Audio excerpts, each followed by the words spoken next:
அனைத்து வணக்கம். நான் உங்கள் சிவாஜி பேசுகிறேன். இப்போ தமிழை வெற்றி கழகம் சொல்லி போட்டு நடிகர் கூத்தாடி பையன் யாரு கூத்தாடி பையன் விஜய் வந்துட்டு ஒரு கட்சி தொடங்கினான். வேதனைகளே தமிழ்நாடு வெற்றி கழகம். அந்த கொடியை 1008 பிழை, அதுக்கு 1008 கதை சொன்னான். அந்த கொடியை டெவலப்மெண்ட் பண்ணதுக்காக நிறைய சித்து வேலையெல்லாம் காட்டினாங்க. இப்போ திமுகவில் எப்படி கொத்தடிமை முறை இருக்கும், அதே போல தமிழக வெற்றி கழகத்தில் ஆரம்பத்திலே கொத்தடிமை முறை வந்துச்சு. இப்போ திமுகவில் கூட கொத்தடிமை அதட்டு போயிடலாம் போல, இந்த தமிழக வெற்றி கழகத்தில் கொத்தடிமை இருக்கக்கூடாதுன்னு தான் சொல்றேன். திமுகவில் கொத்தடிமையாக இருக்கான் அப்படின்னா அவன் 5-10 ஏதாவது கிடைக்குது, கொத்தடிமையாக இருக்கான்.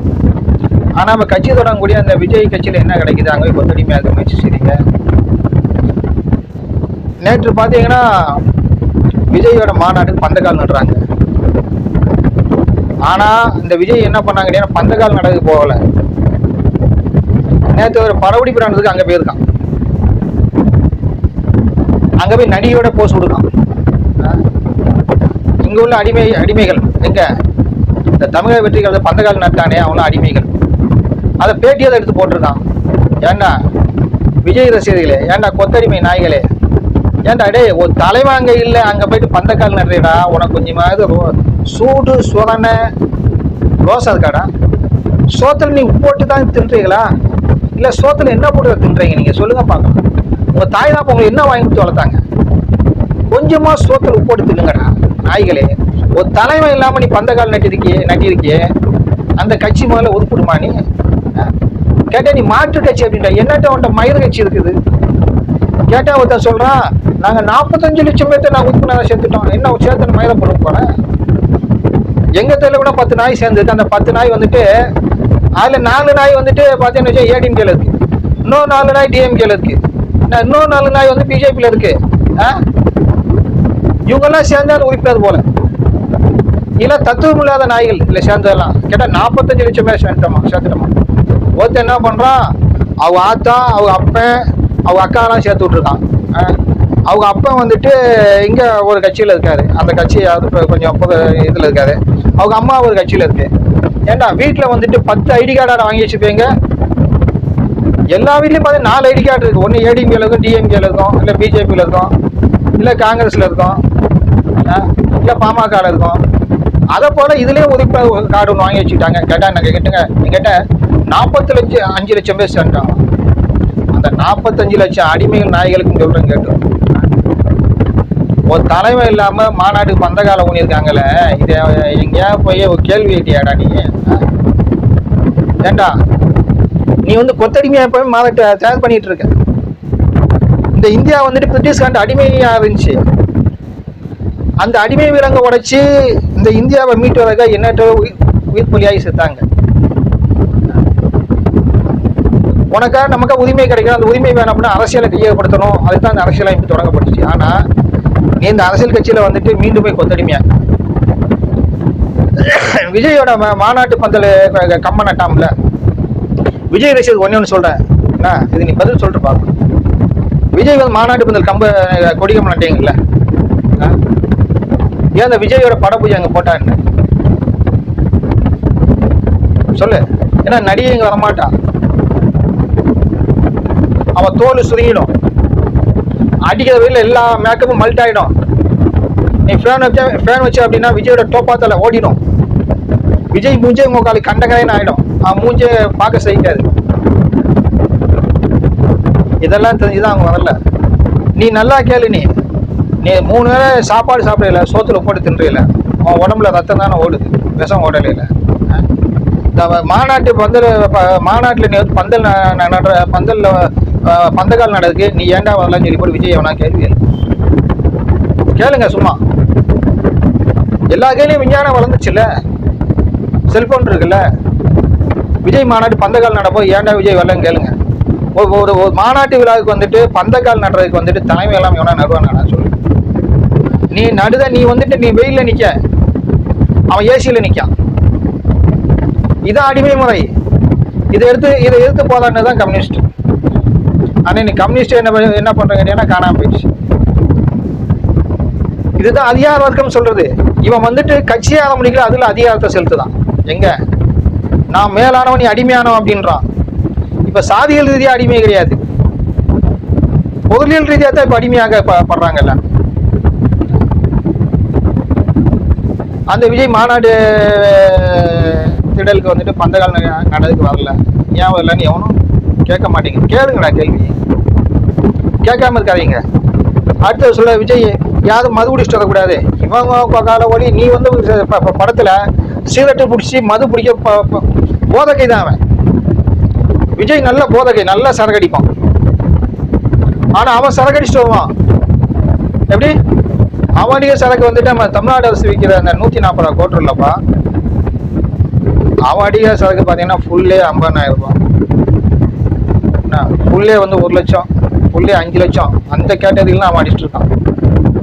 அவன் அந்த சரக்கு அடிச்சுட்டு வந்தான் அப்படின்னா அந்த சரக்கு போதை ஆகாது, மைல்டாக இருக்கும், ஒரு 24 வேலை செய்யும், நல்லா கும்முன்னு இருக்கும். அந்த சரக்கு அடிச்சா மேடை வந்து பேசுவான் யாரு, எந்த குடியாத நாய். இவன் சொல்றான் நீ குடிச்சிட்டு வர மாநாட்டு வரக்கூடாது அப்படின்றான். இந்த விஜய் குடிச்சிட்டு மாநாட்டு வரக்கூடாதுன்னு சொன்னேன். அடுத்து பார்த்தீங்கன்னா இந்த புஸ்லி ஆனந்த் அவன் ஃபுல் பாயில போயிட்டு விடுவான் அப்படியே தடுமாறிட்டு. எதுல? நியூஸ் தமிழ்ல பாரு. நான் சொன்ன எவிடன்ஸ் தம்பி, நான் சொன்னது முழுக்க ஆதாரம் இல்லைன்னு சொல்லி பார்க்கலாம். அந்த புஸ்லி அந்த போதையில சொல்றான் எல்லா மாநாட்டுக்கு வந்து தலைவர் சொல்லிட்டாரு நீங்க வாங்க அப்படின்றான்.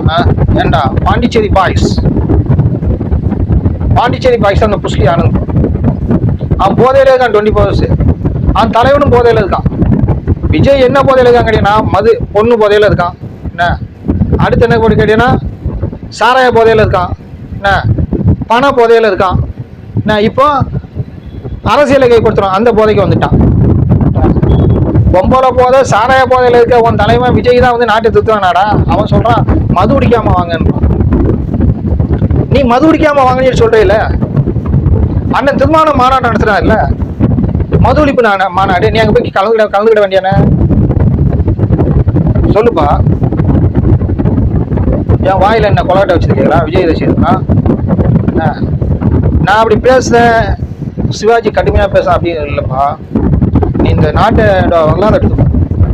என்னைக்கு பெரியார் வந்துட்டு கூத்தாடிகளை இந்த அரசியல் கொண்டு வந்தானோ, கலைஞர் கூத்தாடி தான், இந்த கூத்தாடி பேரை உள்ள கொண்டு வந்தானோ இந்த நாடு நாசாம போயிடுச்சு. நீ ஆசியாலே பெரிய கோடீஸ்வரம் பார்த்தீங்கன்னா அந்த கூத்தாடி பயிலுக்கு தான். கலைஞர் குடும்பம் நீ உலகத்துல பெரிய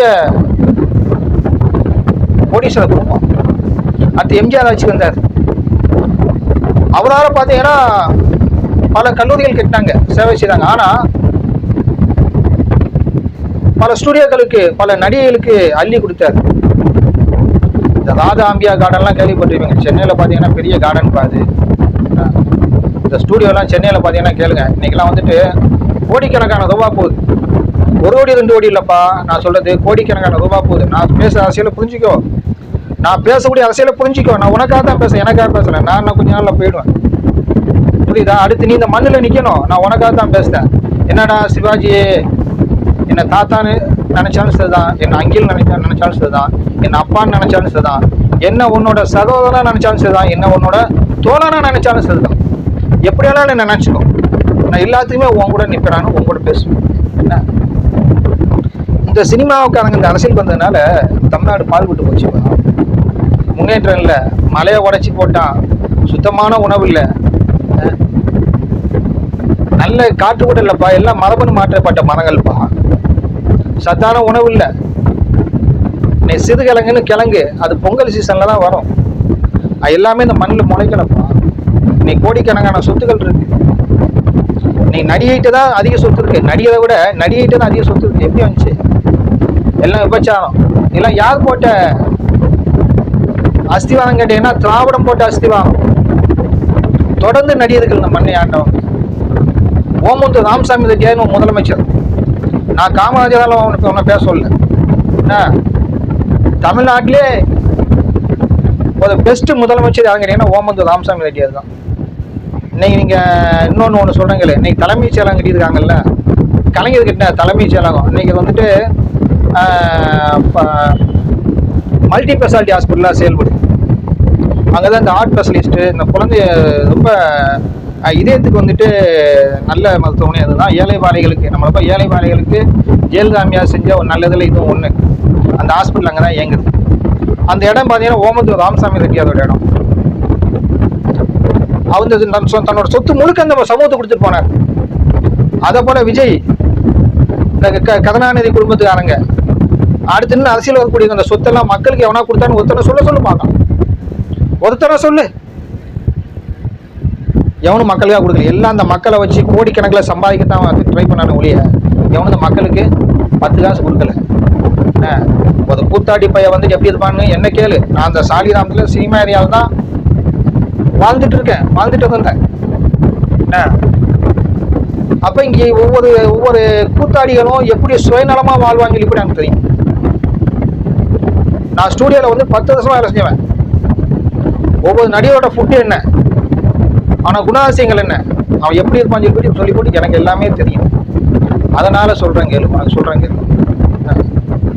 இந்த கூத்தாடி பயில நாட்டு ஆளை விட்டீங்கன்னா நாடு நாசமா போகும். நாடு உருப்படாது. புரியுதுங்களா? எம்ஜிஆருக்கு நிகராக தான் கலைஞர் வந்துட்டு பையன் மு.க. ஸ்டாலின் நடிகராக்குனாரு. அதில் உருப்படலை. திரும்பி மு.க. ஸ்டாலின் என்ன பண்ணாரு, உதயநிதி நடிகராக்குனாரு அரசியலுக்காக. அது உருப்படலை. அது அரசியல் வந்துச்சு. இப்போ ஒரு நடிகராக இருந்தவன் அவனும் அரசியல் வந்துட்டு இருக்கான். ஏன் நீங்க சம்பாதிச்ச பணத்தால இந்த மக்களுக்கு கொடுத்துட்டு நீங்க அரசியல் வாங்கல, யாரும் வரமாட்டாங்க. அதனால நம்ம விழிப்புணர்வோட இருக்கணும். இப்பதான் வந்துட்டு மக்கள்கிட்ட விழிப்புணர்வு வந்து சரியான விழிப்புணர்வு வந்திருக்கு.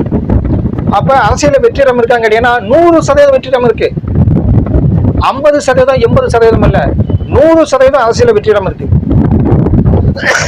இந்த திருட்டு பயிலுங்க, இந்த மல்லமாரி பயில முடிச்சது பயிலுங்க கட்சியில இருந்தது போக சில கட்சியில நல்லவர்கள் இருக்காங்க, அவங்க எல்லாம் சொல்லல. ஆனா அவங்களும் எதிர்பார்க்காங்க 100% அந்த அரசியல வெற்றிடம் இருக்கு.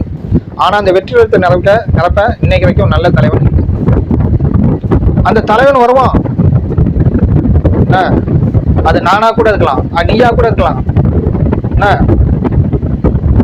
அதனால நீங்க இந்த விஜய் போன்ற நீங்க இந்த கூத்தாடிகள் அரசியல்ல நம்ம எதிர்பார்க்க கூடாது, அவனை ஆதரிக்க கூடாது. நடிகர் அஜித் எல்லாம் பாருங்க, எம்மா.ராதா ஒன்னே ஒன்று சொன்னாங்க, உங்களுக்கு சொல்றேங்க.